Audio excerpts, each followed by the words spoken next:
Le financement externe, qu'est-ce que c'est? Qu'est-ce que ça implique? Alors, le financement externe, c'est très simple, c'est lorsque c'est pas vous qui payez, c'est quelqu'un d'autre.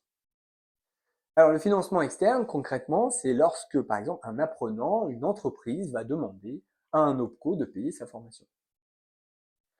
Alors, vous vous en doutez bien, ça a des avantages et des inconvénients. Le premier avantage, c'est qu'on ne paie pas. L'inconvénient, c'est que le financeur accepte de payer certaines formations dans un certain contexte, sous certaines conditions.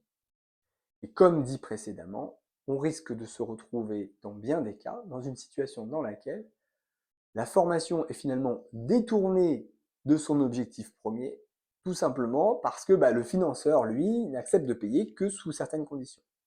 Et donc, on va avoir une formation qui ne va peut-être pas être sur telle ville, mais telle ville, parce que c'est celle-là que le financeur accepte de payer.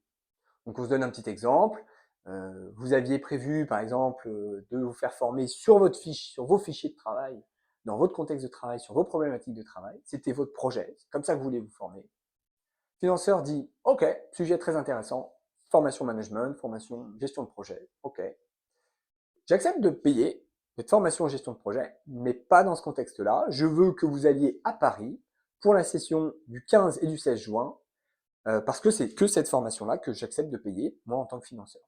C'est une action collective. Le terme souvent désigné pour ce genre de choses, c'est une action collective. C'est-à-dire qu'on veut rassembler les gens. L'OPCO, dans cet exemple, dit par exemple, je veux que vous ayez tous, tel jour à telle date, en ce lieu. OK, ça veut dire qu'il faut donc, en tant qu'entreprise, je ne vais donc pas payer la formation.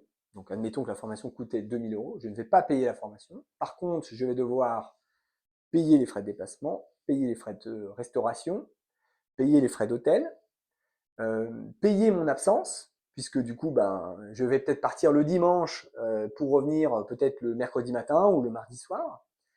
Et donc tout ça, ça a un coût du déplacement, donc un coût, vous savez, quand on est salarié, on représente un coût pour une entreprise lorsqu'on n'est pas à son domicile.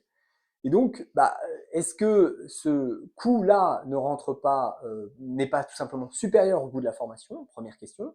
Mais surtout, est-ce qu'à la sortie, c'est surtout ça la vraie question, est-ce qu'à la sortie, j'ai vraiment atteint mon objectif? Est-ce qu'à la sortie, j'ai été formé sur mes fichiers, mon contexte de travail, etc. C'est ça la vraie question. Bon courage!